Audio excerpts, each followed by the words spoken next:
Welcome. You are about to view a recorded talk of the Progress and Visions in Consciousness Science online seminar series.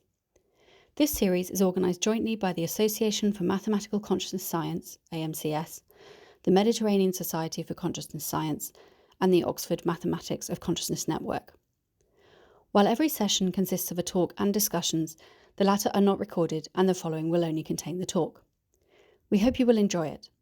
Further information and details on how to join are available on our website. So I'm happy and excited to welcome you to the second session of this year's seminar series, Progress and Visions in Consciousness Science. Let me remind you of a few rules in order to make everything go smoothly as usual. Please do not interrupt the speaker during her talk and remain muted. Questions will be asked afterwards in a dedicated question session. And use the hand icon on Zoom in order that we could be called up by us to activate your webcam if you want and unmute yourself. The talk will be 45 minutes long and the question session 15 minutes long. It is my pleasure and honor to introduce Lida Kanari. Lida Kanari is a postdoc at EPFL and neuromathematics junior group leader in the Simulation Neuroscience division of the Blue Brain project. Today, she will deepen our understanding of applications of algebraic topology in order to analyze and classify neuronal morphologies and networks. And I can't wait to start. So please, Lida. Thank you so much for the kind introduction, Andrea, and thank you for inviting me to this seminar series. So as Catherine mentioned last week, we are not very, we're not really working on consciousness, but I'll try to give some ideas of how algebraic topology can help us to understand the brain processes and therefore give some ideas about the mathematics of consciousness. So I was recently in Providence, and one of my favorite authors is H.P. Lovecraft. So I think it's very fitting that this quote that he had. So we live in a placid island of ignorance in the midst of black seas of infinity, and it was not meant that we should voyage far. So when we are trying to understand the brain, I feel very close to this quote because every time we learn something new about the brain, a new mystery comes up. So I feel that algebraic topology has been helping us to understand things about the brain, but also to see what is missing. And what's the problem? When we are trying to understand how the brain works, we are in fact trying to understand a lot of different processes that are taking place, starting from the brain regions, different circuits, how single neurons connect to other neurons, how the blood vessels and astrocytes and other cell types come together. And if we go even deeper, how ion channels interact with the neurons to give rise to activity. So all this seems like a very hard puzzle, and we're trying to piece the pieces together. But the problem is we don't understand a lot of these processes, so we don't know how to put these pieces together. Because we don't know how they connect to each other. So, for example, if we take as an instance the neuronal morphologies, and we need to put together the shapes of the neurons with the ion channel details in order to give rise to electrophysiology. And similar, if we look at the larger scales, if we go from brain regions to networks, and we have different spatial and temporal scales that can give rise to network activity. So my expertise is on neuronal morphologies. And the first drawings, of course, were by Ramon y Cajal, who started looking under the microscope, staining these neurons and hypothesizing what are their functional roles. But all he had access to was single cells. So he couldn't understand how they were working together to form networks, but he was the first to hypothesize that the neurons are the fundamental computational unit of the brain. And if we look at the shapes of the neurons, we observe that there is a huge neuronal diversity in the brain. So similar to the botanical trees, that we have different types of trees with different branching structure, within the brain, we have all these different shapes. And one fundamental question is, why do we need all these shapes? Is it just noise, or are they giving some functional properties to the neurons, and these shapes are important? And in order to understand that, I'll bring to your attention these very specific examples. So these are cortical pyramidal cells from the rat brain, and they have been collected by the LNMC lab at the EPFL. And the neuroscience experts claim that these two cells are very, very different. But for a naive person who's not an expert on neuroanatomy, these cells don't look that much different. So when I started my PhD, I wanted to find a way to quantify these differences mathematically in a way that it would be obvious that these two neurons are different, but also to be able to see what is the difference between them, not just say, okay, those are two different groups. And Catherine presented last week a topological data analysis technique. So just as a reminder, the main idea for TDA of point clouds is that we have points and we put circles around them and we generate simplices. And this can give rise to the simplicial complexes that can be understood through the persistence barcodes. And we can do that at different dimensions for the point clouds, and we can get information about the persistence structure in the underlying data sets. However, the problem is when we look at trees, we cannot treat them the same way. So the idea was to generate a similar descriptor for tree structures. And I can simply explain how we do that. So we start from the tips of the tree and we follow them backwards. And every time we are at an intersection, at the bifurcation within the tree, we check which one of the two branches is longer. So which one has a larger distance. And this way we can decompose the tree from the longer components to the smaller ones, and we can create the barcode structure similar to what we could do for the point clouds. So bars that are shorter represent smaller branches within the tree, and the longer ones represent the persistent components throughout the tree. And once we have this barcode, we can generate, and Catherine explained more about it last week, but we can go from these persistence barcodes to the diagrams. So by taking the start and the end point within these bars, we can generate a two-dimensional plot, which is called the persistence diagram. And once we have that, it's very useful to generate averages. So one of the averages that we are going to use today is the persistence images, which is putting Gaussian kernels around the points and creating these nice images which represent a single tree. And here is a biological example of an actual neuron, and we see that if we color the bars in the barcode from red to blue, depending on their lengths, we can see that we can decompose the original biological tree from longer components to shorter ones. And everything that is far away from the diagonal represents a long component, so something that starts far away from the neuronal soma. And everything that's close to the diagonal are just smaller branches. And if we create this persistence image, we can see where we have a higher density of branches. And this can be close to the soma or further away from the soma, depending on the cell type. So if we go back to the original example, we had these two cells and we generate the persistence images. Now we see there is a huge difference between them, and you don't need to be an expert to realize that this part in this image is missing from this one. That's why the experts call this cell type untufted, because it does not have this tuft of branches, as opposed to this cell, which is a tufted one. So that's very nice, because we can describe trees, and specifically neuronal trees, and we can recognize their differences.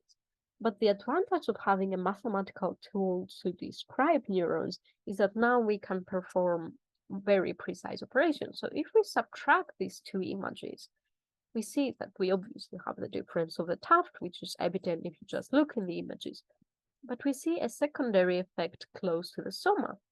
So here we not only have a difference further away from the soma, which is the existence or the absence of the tuft, but also branches around the soma are different. So in one case, we have a larger percentage of branches close to the soma as opposed to the other one. So this way we can analyze in depth what are the structural differences between single neurons. So how can we use that? The first application is classification of neurons.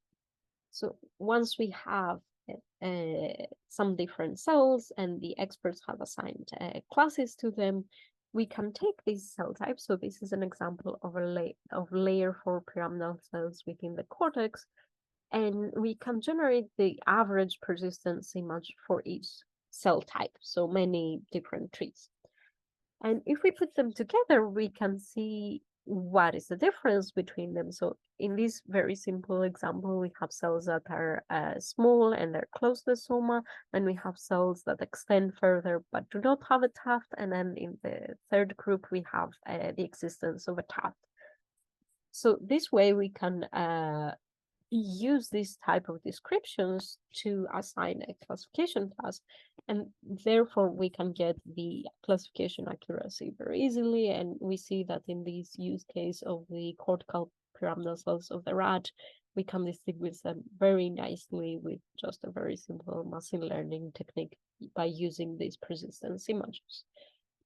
And these are the cell types of the pyramidal cells that we have identified objectively within the rat cortex. And we see that we go from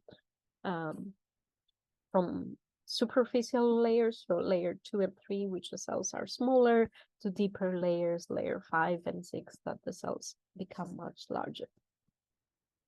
The second application is the clustering of neurons. So this is much harder because this is an example of human cells, and I was given this very nice data set from Christian de Koch's lab, and they have generated biological reconstructions from about 100 cells from the human cortex, which is the first data set from the human cortex. And they had this very nice library of cells, but they couldn't see what is different between them. So they wanted a robust way to cluster these cells into groups. So we generated again the persistence images, and we found two very clear and distinct classes. So one was the untufted, because there was no tuft. We didn't have these branches further away from the soma that were generating these large structures. And the second was the tufted one. And here we could make a very interesting connection between the structural roles of the cells and the functional roles of the cells. Because for this library of neurons that we had, we didn't only have the structural reconstructions, but we also had the electrical signals. So the neuroscientist that was staining these cells, he would get the electrical traces of the cells, and therefore we could analyze a lot of different electrophysiological features. So we found out that the profuse tufted cells, which are these one, the much more branching ones, had a much higher firing rate. So they were firing spikes much faster. And we are not yet in a position to know, like, to explain why this is a difference and why do we see such a different functional role for these two cell types. But we can certainly associate specific structural properties with electrical properties. And then another application is the topological neuron synthesis. So I'll try to explain these very briefly, but feel free to ask more questions about the method afterwards. The basic idea is that we will use this topological descriptor of neurons in order to generate more cells that have similar properties but are not exactly the same. So we start from one biological reconstruction and we get the topological barcode, and then we can generate many cells of the same cell group that have the same topological properties but different local properties. So you can think about it as adding variability within a cell class. So starting from the pyramidal cells that we have identified, we can generate any number of synthesized cells, and we can build large brain regions.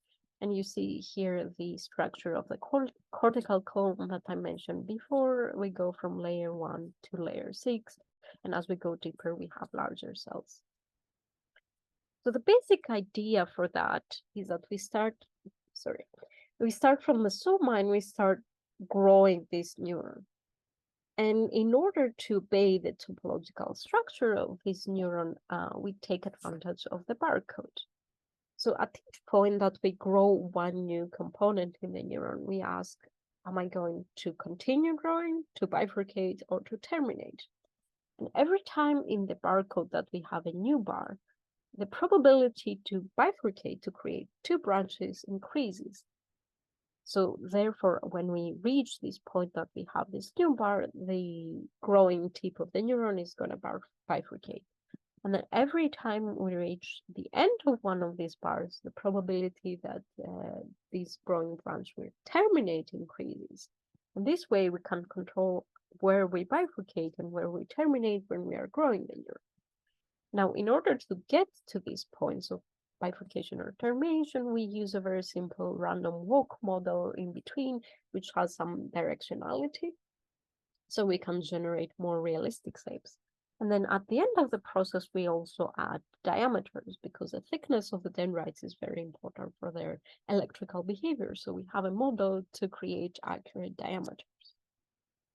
So using these type of techniques, we can generate all the cell types that we can see in the cortex. And here we have the pyramidal cell types that we have identified before with the objective classification. And then we have the interneurons. And the main difference between pyramidal cells and interneurons is their functional role. So pyramidal cells are excitatory, interneurons are inhibitory, but also, as you can see, their dendritic shapes are very different. So pyramidal cells are much more complex. So once we have these artificially generated cells, we need to validate them. And the first step for the validation is the morphological. So we want to see if we can reproduce all the morphological features that we can measure in the biological cells. And here is an example of layer 3 pyramidal cells, and we see that they follow very nicely the distribution of the biological ones. Similarly, we want to validate the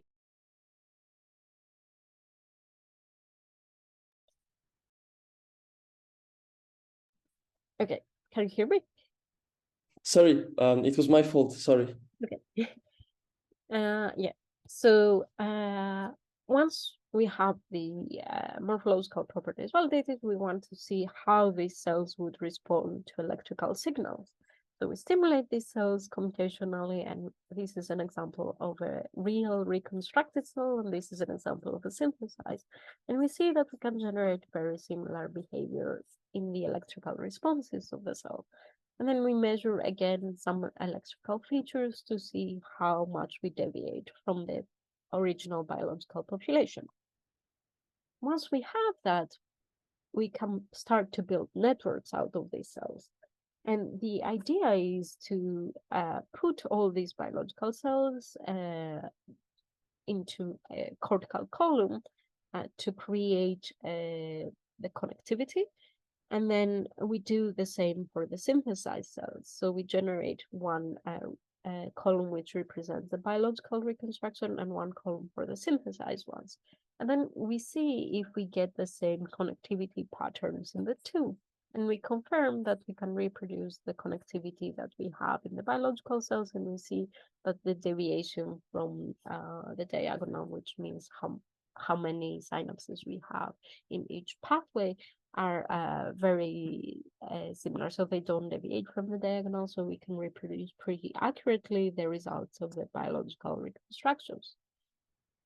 So this means that we can generate cells using this very simple algebraic topology method that obey the morphological properties of the neurons, which was expected as we put them in, but they also obey the electrophysiological and the connectivity properties of the neurons. So here is an example of what we can do with this synthesis. And as you can see, we start growing. So this is a simulation of growth within the neocortex. And the advantage of the synthesis is that we can, at each individual position within a brain region, we can generate cells that have unique structures. From the biological reconstruction, we can only get about 1,000 cells that are unique, but the neocortex has 10 million cells. So if we want to reproduce the variability that we observe in biology, we need to generate unique cells at each one of these positions within the neocortex. And another important point why synthesis is so fundamental in order to build brain networks is that the shape of the brain region is going to change how the reconstructions are formed. So some parts of the brain are smaller, some parts are larger. Typically, when you do an experiment, you just sample the nicest part of this brain. So when we are doing this experiment and getting the biological reconstruction, we sample somewhere in the middle. But then when you want to populate the whole brain region, you have to take into account the individual properties of all the different parts of this brain region. So at some part of the neocortex cells are smaller, at other parts are larger. And if we are computationally generating each cell depending on their position, so taking into account their spatial distribution and everything, we can generate cells that are accurate for this particular location within the brain. So this is quite a powerful tool, and we have been using it recently to generate many cell types and many different brain regions. But what can we actually learn about the brain using all these type of methods? What can we learn about what is different in the human brains from the brains that we have been studying so far? So rodents, rats, and mice. And there was a very nice study published in 2022, which took parts of the two brains, the human brain and mouse brain and some other brains, and they generated very detailed reconstructions, so EM reconstructions, which reveal important information about the structure in this brain. And this information contained the cell density, the number of connections, and all the structural details within these cortices. But we also needed the biological reconstruction. So we will start by putting together the experimental data. And the first thing we compare is the neuronal density. So based on the experimental studies, it was found that the mouse cortex is much more dense compared to the human cortex. And if we mathematically compute what's the expected distance between two neurons, we see that it doubles from the mouse to the human. So this means we have much more empty space between the neurons in the human brain. One other fundamental difference between the mouse and the human is the percentage of interneurons. So in the mouse, interneurons are only about 12%, and in the human, they're 30%, which is a huge increase in terms of their numbers. However, if we put this information together, we found that the neural pill density is pretty similar. So the length of dendrites per volume remains kind of constant, which means because in the human cortex, we have less cells because it's less dense, but each one of these neurons is much larger. You see here some examples of a mouse and human neuron, and we see indeed that they're much larger, so they have way more dendrites. But what is the impact of these type of difference within these two species? So if we put all this data together, we can generate networks. So we can generate a human network and a mouse network. And this is an example of 100 nodes within these networks. And you can already start to see that the human network is way more dense compared to the mouse one. And I'll just remind you a small detail from last week's talk. So once we have these networks, we can start computing the directed simplices. And the directed simplices are of different dimensions. And we see that we can have one-dimensional simplices when we have a pair of neurons, three-dimensional when we have three neurons, and so two-dimensional, sorry, and so on. And within each one of these structure, we have one neuron that is the source of the information and one that is the sink. So this indicates that we have a directionality in how the information is transmitted within these networks. So when we have larger of these type of structures, so larger order of simplices, this means that the information is transmitted much faster.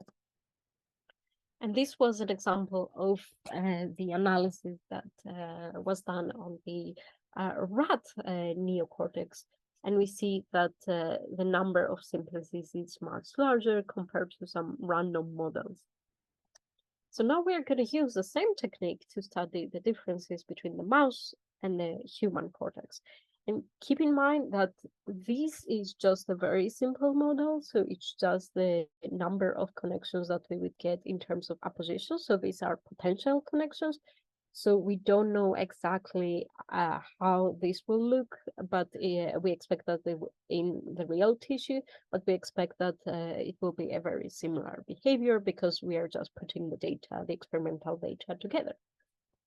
So if we look at these two different species, we see that the neuron density is having a huge impact on how many cells you have. If you start from a central neuron and you see around this neuron how many cells you have, in the mouse we have way more cells compared to the human. And that's because in the human we have larger distances. So what we would expect to see is to have a drop in the connectivity. But what we see when we compute these networks is that in the human, we actually have larger connectivity. So we have more connections, even though the number of nodes is smaller. And interestingly, this is not an effect that is balance between the excitatory and inhibitory cells. So we see this huge effect persist in the excitatory neurons, so they have more connections. But the inhibitory neurons have a drop in the number of connections. And this is also reflected in the degree distribution because we see in the human pyramidal cells, excitatory cells, we have larger degrees and long tails. But that's not the case in the mouse, which is much steeper degree distribution. And then if we look at the interneurons, that's also not the case. So we have the human interneurons have a similar degree distribution compared to the mouse one. And then if we look at these directed simplices that we described, I want you to note that this is a log of the number of simplices because we could not depict the human and the mouse on the same scale because it was 10,000 times higher number of simplices. So not only we have a larger degree of simplices, so we go from degree 8 to 14, but what we also see is a huge increase in the number of simplices, and the peak of the simplices is at a much larger degree. And this is, again, not the case for interneurons. This is only true for pyramidal cells, and I'll try to explain that later why this happens. So let's start from a very simple hypothesis. Is this some type of scaling? Because obviously we are larger than mice, our brains are larger, and the cortex is larger. So this leads to larger cells. So could the number of neurons that we have, because we have larger brains, or the size of the brain, or the size of the neurons, could any of these components explain this explosion that we see in the connectivity of the networks? And we can start by a very simple hypothesis. So if we just had larger cells, this means, and that would be the significant difference, we can just normalize the cells and we would not be able to see any structural difference. But when we normalize the cells and we generate these persistence barcodes and we create the UMAP embedding of these, we see that they are clustered very clearly. So this indicates that there is a secondary effect. It's not only the size of the neurons that has a significant importance in the structure of the networks themselves. And if we do a morphological comparison and we take different morphometrics, we see that they don't scale the same way. So if the cells were just scaled exactly the same, we would expect to see that all the morphological features would be similarly scaled. And if we would normalize them, we would see the same effect. But we see here that in some cases, the apical dendrites are larger in the humans and the basal dendrites are very different. So we see there is an imbalance within each individual cell of how they have been scaled. Okay, so we know that there is a structural difference, but let's look at what effect this would have in the connectivity. So a very simple idea was to take the mouse cells, scale them up to the point that they would look, they would fill in the human cortex, so they would reach almost twice the size of the original mouse cells, and then try to compute the connectivity, the pairwise connectivity between two neurons of this. So human neurons, you see how many touches they have with within a pair of them, and then mouse neurons are smaller. But what was a very interesting surprise was when we scaled the mouse cells, we generated a lower number of connections between pair of neurons. And this can be explained, it's a little counterintuitive because we have larger scales, so we would expect to have more connections, but it can be explained because we are uniformly scaling these neurons. So we are creating more empty space between the branches. So this prevents the axons from forming more connections, and therefore we have a drop in the connectivity. So then maybe it's not the shapes of the neurons, but is the number of cells that we have in the brain. So what I did here is to generate two random networks based on the precise properties of the two original biological networks. And here we see in red the actual mouse pyramidal cells, and in teal the human pyramidal cells. So we took the information about the connectivity density, the number of edges, the number of nodes, and we generated small world networks with these exact properties, and we were expecting to see a similar behavior. However, what came as a surprise was that we, with the random networks, the one that corresponds to the mouse neural network was larger than the actual mouse, and then the one that corresponds to the human one was lower, which indicates there is something more happening, because we cannot explain this very large connectivity based on the number of neurons solely. So let's go back to the topology of the cells. If it's not a scaling law, then what is it? How can we explain these fundamental differences? And if we go back to the shapes of the neurons that we've been discussing so far, we see that the human neurons are very different from the mouse neurons. So what does that mean topologically? This means that if we create the persistence diagrams and the persistence images, we see that there is a huge difference in the branching structure. So around the soma of the human neurons, we have way more branches compared to the mouse ones. And this is because, as you've seen before, we have larger distances between the cells. So this empty space between the cells is kind of filled up with more branches around the soma. So we have this very interesting shift in the distribution of branches that increases the branches that are close to the soma in order to fill in the empty space between the cells. And we can see that if we count the number of branches per being of distances around the soma, and we see that we have a huge increase of branches close to the soma for the human cells compared to the mouse one. And then we can also do a similar analysis to see how much length, so how long are these branches, and we see that indeed these branches that are close to the soma are so much longer.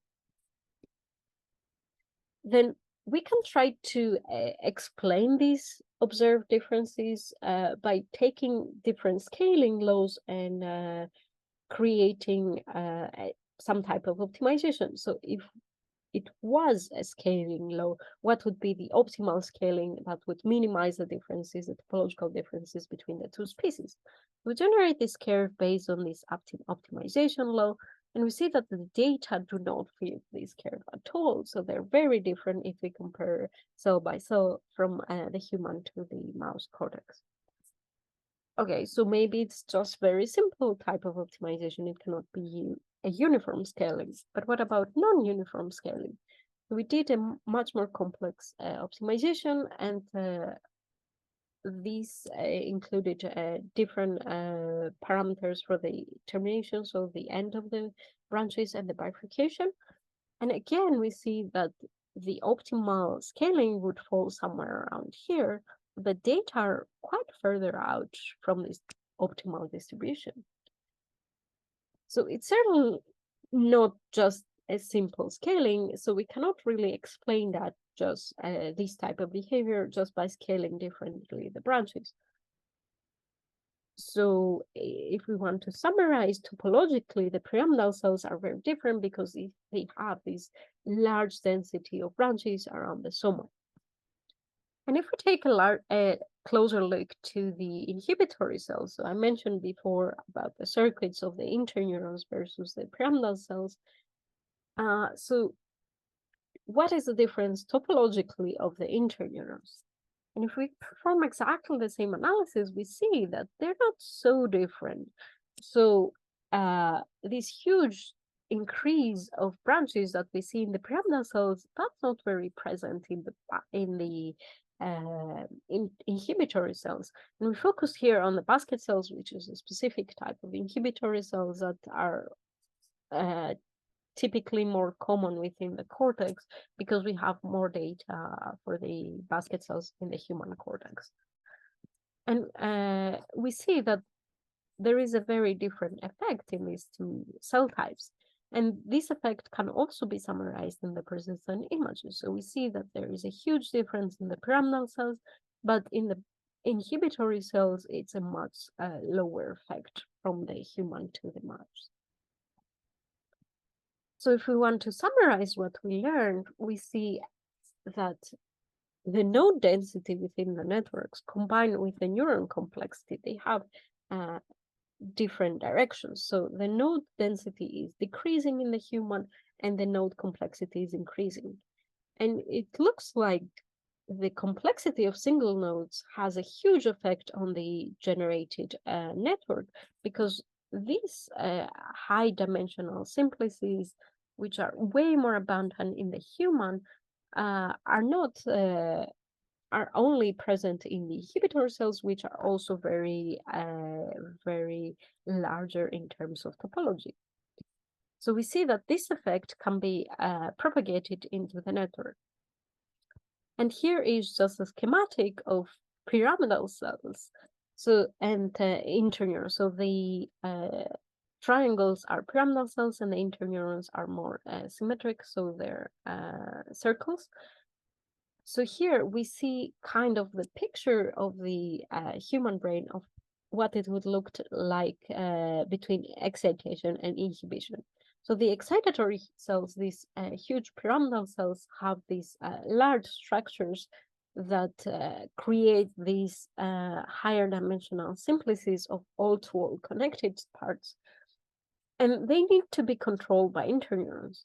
So this could explain why we need more interneurons in the brain of the human, because we have these larger dimensional simplices for which the functionalities of the activity could explode. So we need way more interneurons to control this activity, but they are more localized. So they are forming smaller simplices that control locally this large excitatory activity in the brain. So this is just an idea of what it would look like in the human, as opposed to the mouse, which would be a more balanced picture between excitation and inhibition. So to summarize what we learned, we are doing this multi-scale analysis to go from the mouse to the human brain, and we are zooming in from brain regions to circuits to layers to the single cells. We see that we have decreased neuronal density, which is causing an increase in the connectivity, kind of counterintuitive. And then we see that this can be explained very nicely if we look at the topology of the cells. So what does that mean about the computation of the networks? So what we have here is going from very dense networks of simpler single cells to sparser networks of much more complex single cells. And this could have a huge computational advantage because we are minimizing the energy, we have less cells, and then we have more components within each one of the nodes of the networks. So it seems to be a fundamental component of the of going from the mouse to the human by increasing the single cell complexity, and more specifically the dendritic complexity, to increase the computational power of these networks. And I had a few more things planned in terms of mathematics. I don't know if I have a few more minutes to go through that. Yeah, please go on. Okay, so this was more on the neuroscience part, and then we're kind of trying to understand what is so special about these neuronal shapes. And the idea is to compare them to other types of trees. And this work was done by a brilliant student, Adeli Garin. And the idea was to try to see what are the symmetric groups that we can get from these type of barcodes. So if we order the barcodes in terms of birth times, so as we see each bar, we just order them by birth time. So the first time that we see each one of these bars, then we can get an order of the death times of these barcodes. So when we have the first one, the second one, things like that. So we can order the death times based on the birth times. And what we see is that depending on this type of structure, we can generate different types of trees.